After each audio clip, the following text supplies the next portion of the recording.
This is Long Way to the Top, and I'm your host, Shayne Bryan.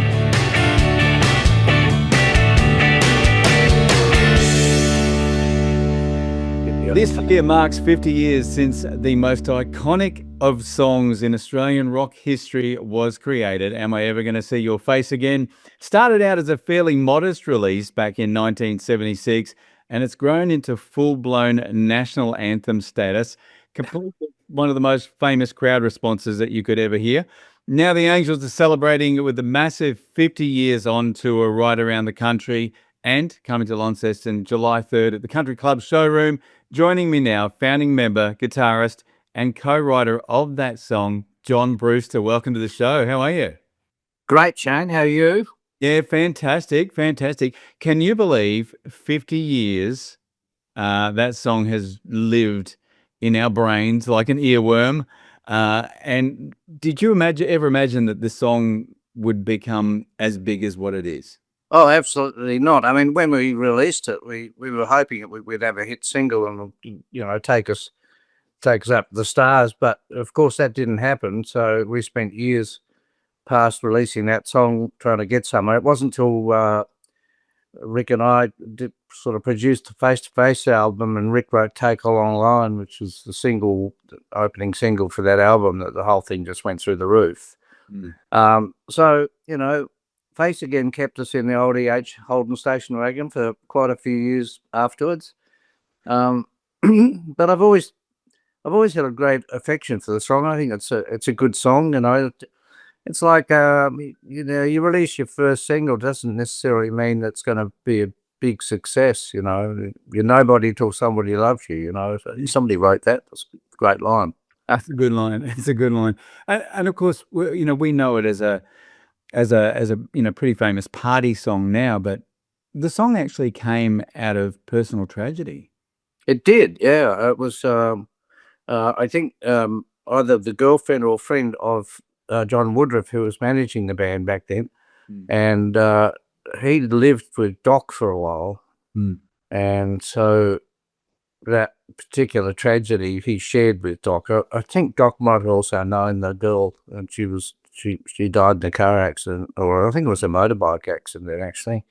And so the lyric for Face Again is just about all Doc. And so it's a great time to celebrate the 50 years of it, because we're also celebrating Doc, and we're celebrating Chris Bailey, who we lost too to cancer, and all the people who played in the band over the years. We kind of think about all of them, really. And none of them, I think, would actually say no way, etc. Yeah.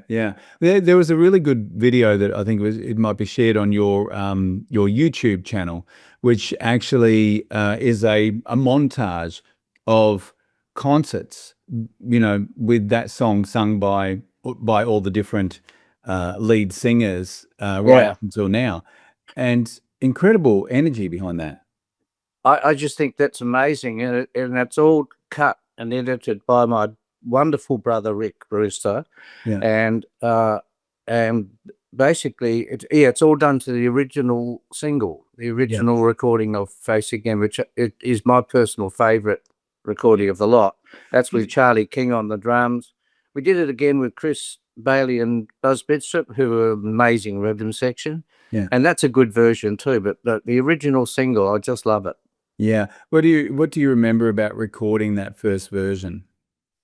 George Young and Harry Vander produced it. The best producers this country's ever known, in my opinion.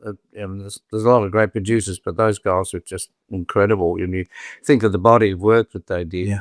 Right from Easy Beats through, with Stevie Wright, Evie's 1, 2, and 3, and I like songs like what's it called? No, I've lost that. Hard Road. Black Eyed Bruiser. What a great song. Great song. Yeah, and I was actually there when they were recording Down Among the Dead Men and Hey St. Peter. So to work with Harry Vander and George Young was very, very special. They were just incredible. Was it very much a family atmosphere in that studio? I mean, you all knew one another? Yeah. Well, we signed to Albert because of meeting AC/DC in South Australia. We did 3 shows with them, and we just hit it off, and they saw something in it. So I almost said to Rick, I'm not quite sure what they saw in us. I don't think we were that good then. In 1975, we were still trying to learn how to be a good rock and roll band. We'd come out of being a moonshine jug and string band, which was great. That was a great band, but that could never have sort of been a career band. Yeah. And when we'd made the decision to make it a career, it was all guns blazing, really. But AC/DC, it was Angus and Malcolm and Bon Scott. They came up to us and said they want to go back to Sydney and tell Harry Vander and George Young about us. And of course, George being Angus and Malcolm's older brother.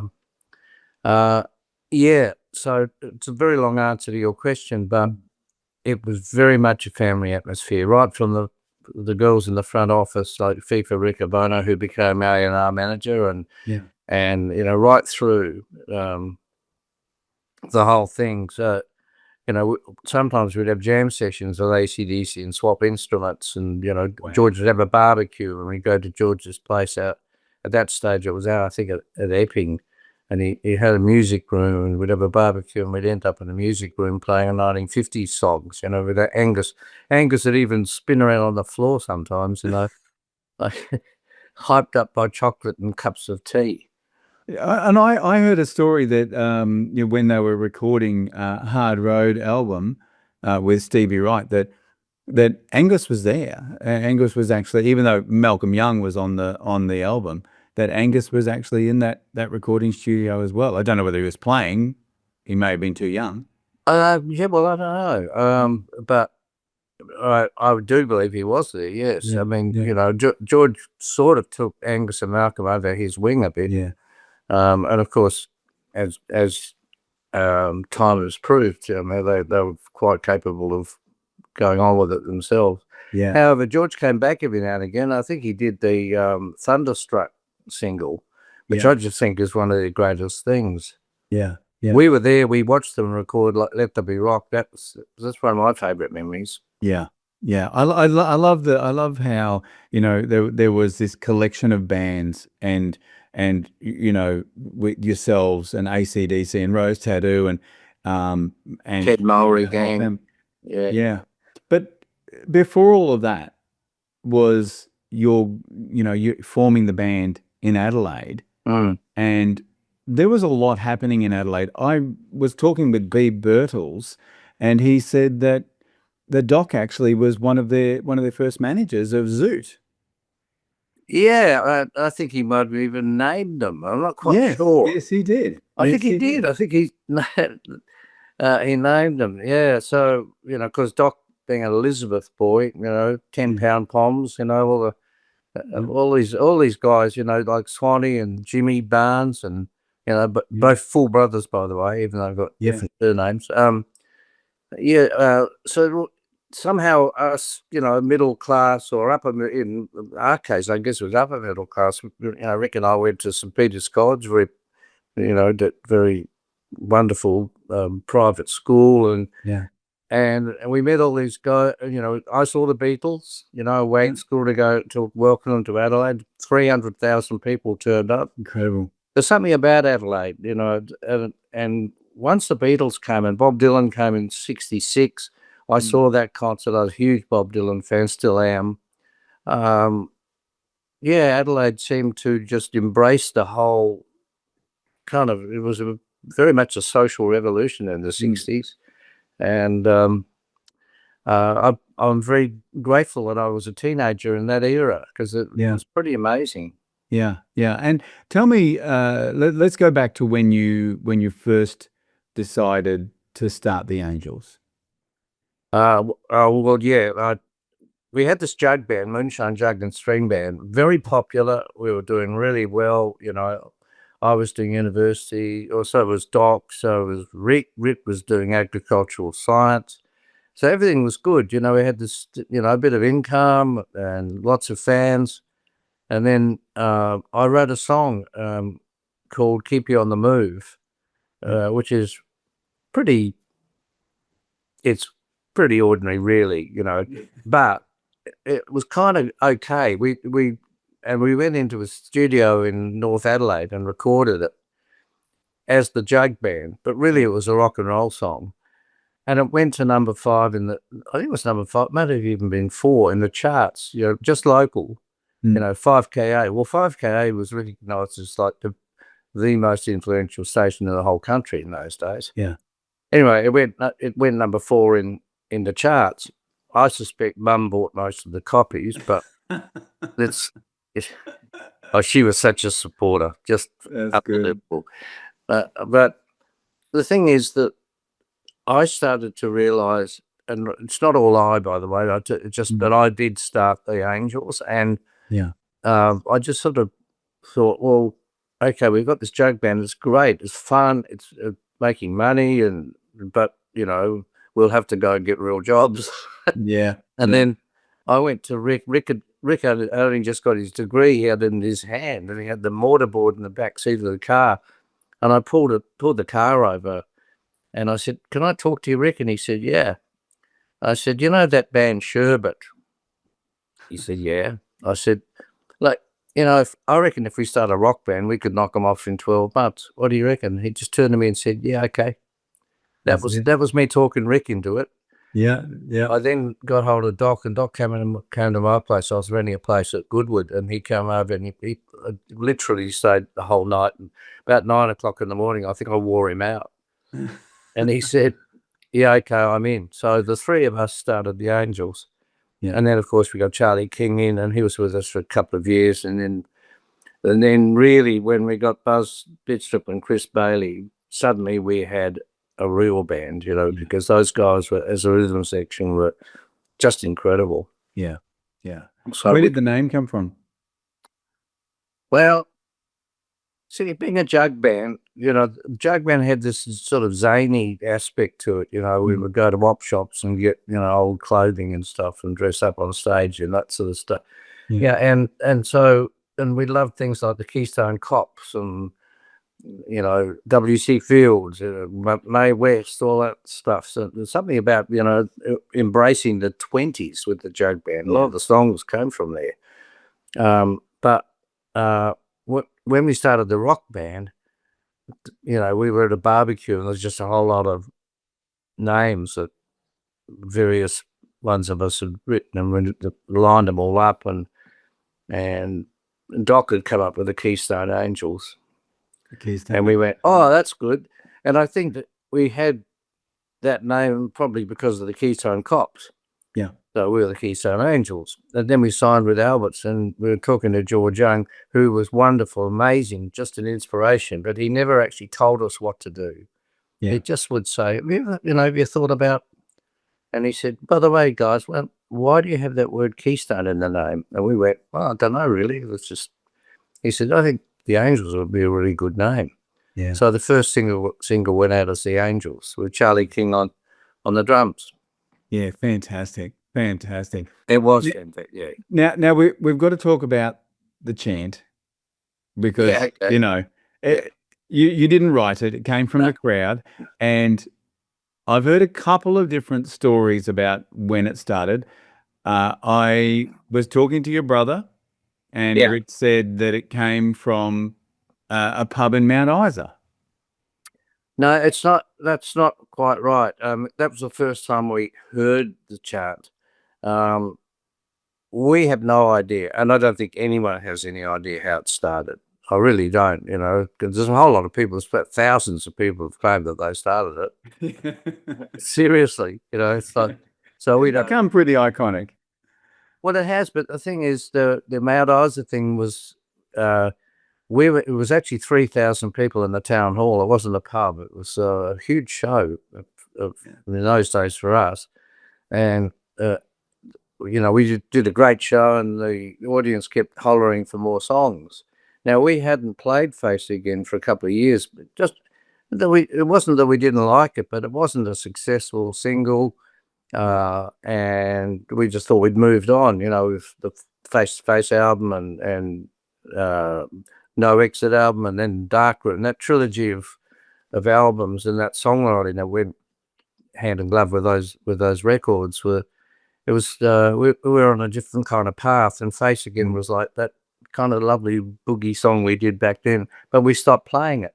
But in Mount Isa, they kept hollering for more songs. So somebody said, let's play Face again. So we did. And 3,000 people chant. I can't say it on your show. No, you can't. No, You can't. so, but we all know what they chant. Because, I mean, even wonderful Prime Minister it embraces all of that. I think you've got to. Well, he dedicated the song to Peter Dutton during the last election. That was appropriate. And I heard that it was a blue light disco in Sydney where the DJ stopped the song and the crowd started responding to it, probably even earlier than that. Yeah, I mean, that's a valid kind of theory. I have no idea. I mean, it might have even started on a cruise ship, because the thing is, how did it get around the country? There were no mobile phones or internet then. We're talking about, in the early 80s. So we have no idea. But I think it's just amazing. And I love it. I mean, okay, the song's got a sad lyric, of course. However, it's an upbeat song. Yeah. And to me, that chant is just a wonderful example of the larrikin Australian. They always have that thing about them, I'm one of them. And if you're listening to the podcast of this, I'll put the link on the description where you can actually see the live video. You know what I mean? I love the fact that it wasn't the band's idea, that it actually came from the audience. Yeah, well, absolutely. Nothing to do with us. But the thing is, it's just a lovely thing. We do the song every night. It doesn't matter whether we're playing to 10,000 people or 1,000 people in a pub. They all do it, and it's just that trade-off thing between the band and the audience. Like, okay, that's your moment. And I know I know the Prime Minister referenced it, but when you've got Metallica and Keith Urban doing the song, I mean, Metallica, how iconic is that? It's fantastic. I didn't even know they were going to, but my son Sam was at the show in Adelaide and saw it. He took some video of it. Yeah. I just think it's great. I mean, our overseas history is really quite impressive, actually, but much more than people realise. The people we've influenced, like Mike McCready from Pearl Jam, a huge fan of ours, and the guys in Guns N' Roses, Slash and Axl and co, they love the Angels. They used to play Take Long Line in Marseille. Yeah, yeah. Now, of course, you've also got Cheap Trick, who love you as well. Yeah, we love them. You toured with them. Of course, I was talking to Rick about you guys over there, and he said that he lent all of their gear to you guys to tour. Tell us what actually happened. 1980, we opened for Cheap Trick in Detroit. Yeah. And after the show, and we only just met them briefly because we had to drive to Chicago straight after the show, so we didn't even see them play. But anyway, we went to the Lakeside holiday in Lakeside in Chicago. I parked the car and went to our room, and the roadies came and parked the truck. They were supposed to take the guitars out of the truck and take them to their room, but they didn't. They left them in the truck.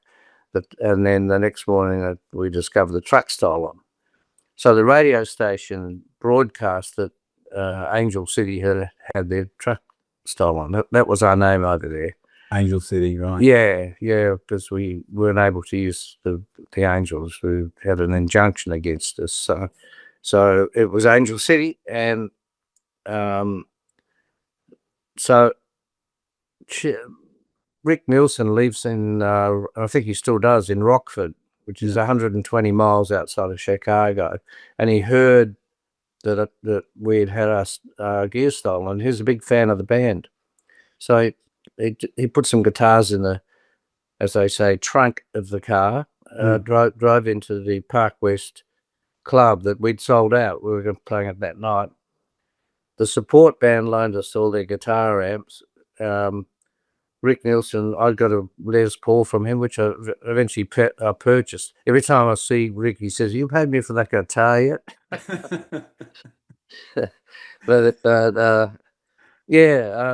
It was such a kind thing to do, and we were pretty pretty upset by the whole thing. But having said that, we'd sold out the Park West, which is an incredibly prestigious club.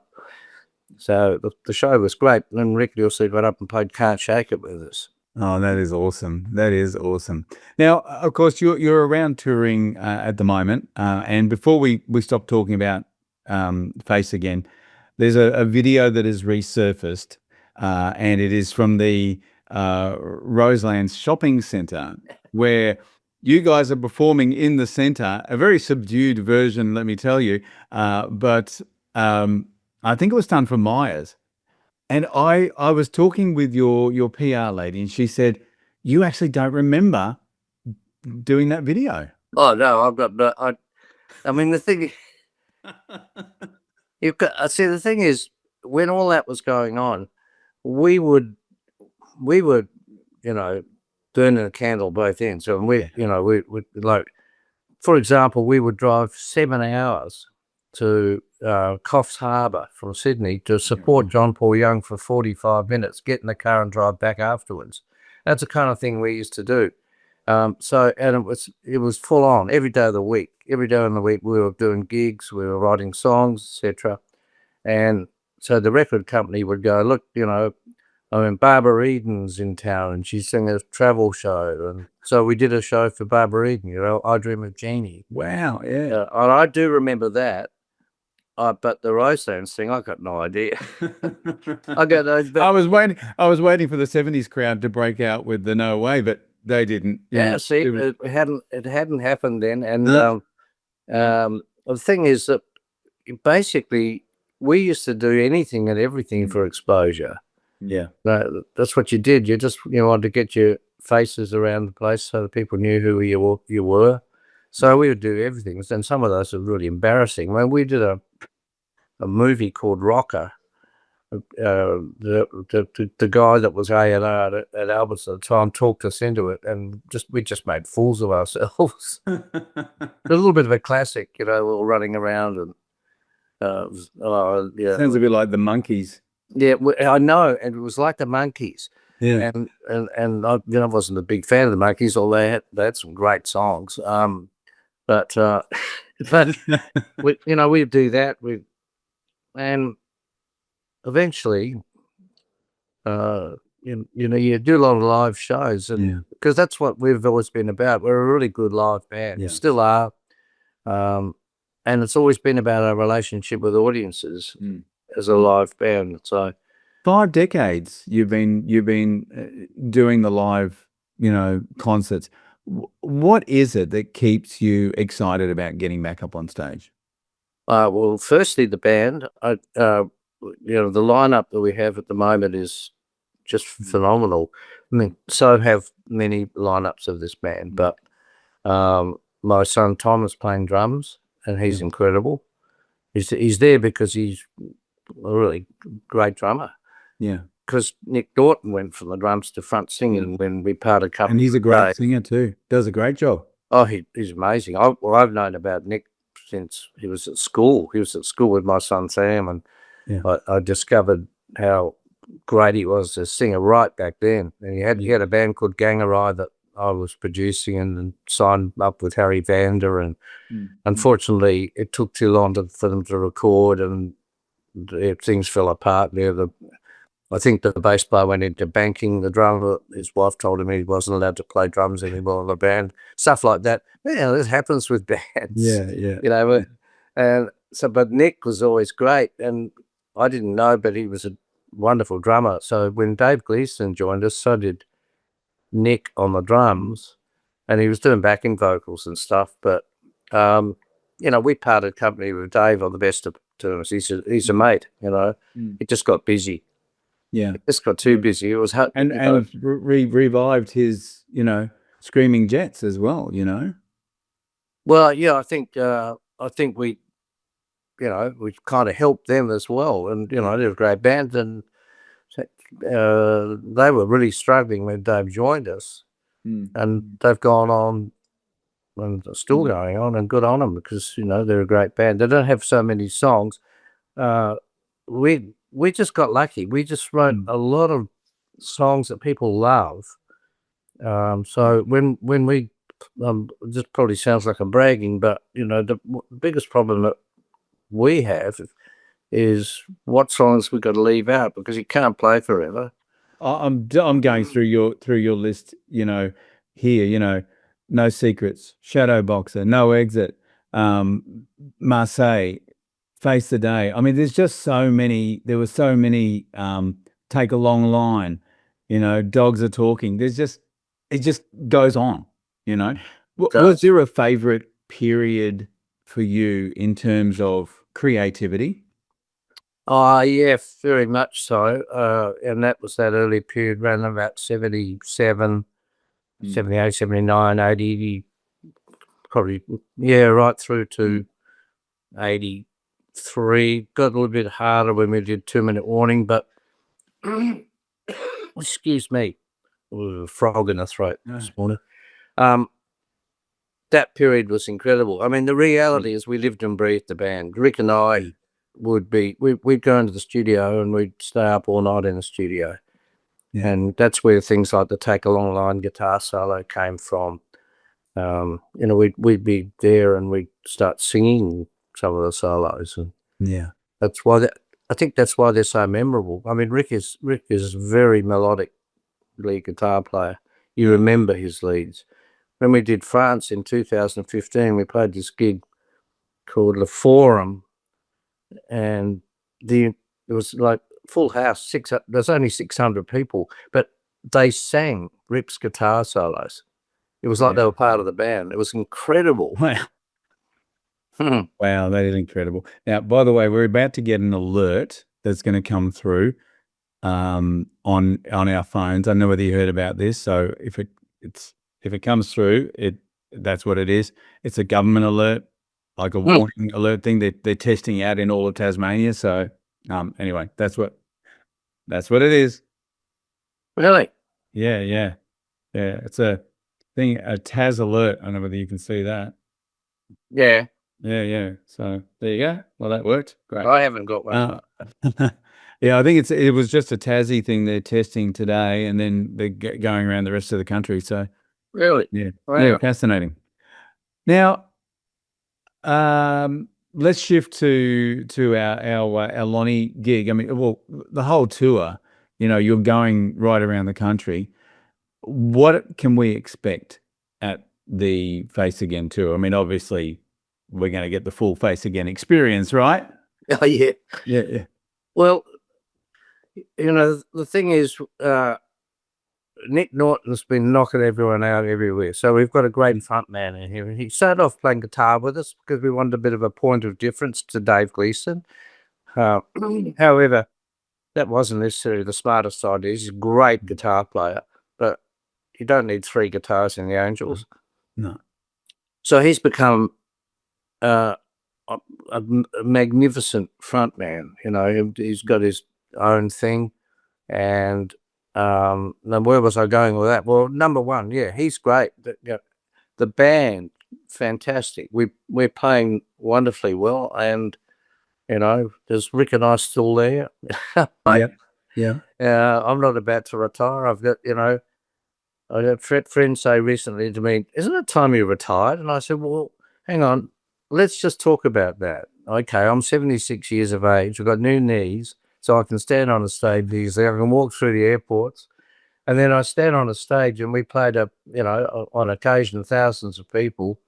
It doesn't matter where we play, everyone loves us. So that's nice. And then I look to my right and there's Sam on the bass, my son, and then there's Tom on the drums, another son. I look across the air, far right, and as I'm standing, far right over there, and that's Rick, and we're using ears now. We've got our own system. We take it everywhere we go, so we've got the most fantastic sound in here. So from a musical point of view, I absolutely love it. I'm playing a new guitar that our stage guy made for me. he's a magnificent guitar luthier, and it's light. This is fantastic. yeah. And it sounds incredible. So there's everything to enjoy about what I Wire is do. higher. Yeah. Yeah. So Frankie Valli's still getting wheeled out on stage, so who's that? Frankie Valli's still getting wheeled out on stage, and he's 95. And brilliant. Frankie Valli in the Four Seasons Doesn't move around too much at the moment, but Well, at the end of the day, I mean, my brother is such a, known for being the statue, yeah. and I defy anyone to do that, because he could do it, like Buster Keaton kind of. But at the same time, he's being a statue, he's ripping it up on the guitar, because he can do that. Some of his guitar solos are they're pretty, amazing. And now these days, he's not quite so statuesque. He moves a little bit, so I just take money out of his pay. I love it. And of course, we're going through the hits. Are we going to be getting some of your new material? Because there's some great songs that you guys have been putting out lately. Yeah, thank you very much. And the short answer to that is yes, we are. The thing is, we recognise because we're the same. If I go to see the Rolling Stones, which I did, by the way, not that long ago, I'm there to hear those songs that I grew up with. Yeah, and that's the same with us. Although we have a tremendous amount of young people that come to our shows, which thinks just wonderful. And so we can't do too many of the new songs, because every new song we put in, an old one goes, and it could be a song that everyone loves. So I'm really proud of the '99 album, and Nick Norton is majorly invested in that album as a songwriter. He wrote the song '99 with my son Sam. Yeah. Rick's music for Minor Truth. Nick wrote the melody and lyric of that, and I think that's become an Angels live classic. Yeah. So that's in the show, and then of course I've got to play a bit of harmonica. I'm a reluctant harp player, but if it's good for the lungs, wow, wow, wow. And so we've got the song called "Hue and Cry," which is like it's a hit already, So we do all that, and I think that's as far as we go with the new album. We did do some shows where we did nothing but the new album, which wasn't particularly successful in terms of numbers. It wasn't bad, but it was great to do because it's such a good album to play. But people want to hear. They want to hear the originals, and interesting. You touched on the younger audience coming through, and I find that there's a lot of bands, like you mentioned Sherbet. Sherbet will get up and play "How's That," and there's young kids singing it at the front of the stage. Where did they learn that? Obviously influenced by their parents, but by the way, I didn't actually mean that we'd knocked Sherbet off in 12 months. It was just you had to target someone and go, okay, they're a big band, but we could do that too. But did you? Well, I'm not sure that I'd put it in those terms, but yes, we did. But it wasn't 12 months. It was about 3 years. But but the guys in Sherbet, we did quite a few gigs with them. We were good friends with them. So I didn't nail that. But it's that friendly rivalry that you guys had in those days. Yeah. That, you could play together. You could go up against one another. Same thing. Yeah, well, we all wanted to be more popular than the bands we were supporting, Well, these days when you do shows and you've got some of the old iconic bands on the same bill, it's like this wonderful mutual respect thing going on. Yeah. I love it. Love it. Love it. So July 3rd is when the event is on Country Club Showroom. You can get your tickets, of course, from theangels.au. So just check that out. Tickets are available, and you're going to hear all the hits including "Am I ever going to see your face again?" And of course, you better know the lyrics to it. And it's a great venue too, by the way. It is a good venue, isn't it? Yeah. Yeah. So Love it. looking forward to coming to Tassie. It's always been very special to us. And of course, my brother Rick lives there. He lives outside of Hobart. So Yeah, fantastic. Well, look, John, it's been an absolute pleasure chatting with you, and thank you for giving up all your time. I'm looking forward to seeing you on stage, strutting your stuff. Even at the age that you're at now, I love the fact that you're not going to retire, and I think you guys should be keeping it going because we absolutely love the Angels music. Oh, that's really kind. Thank you very much. I've really enjoyed talking to you, Shayne. So thanks for having me. My pleasure. Thanks for listening. I hope you've enjoyed this episode of Long Way to the Top.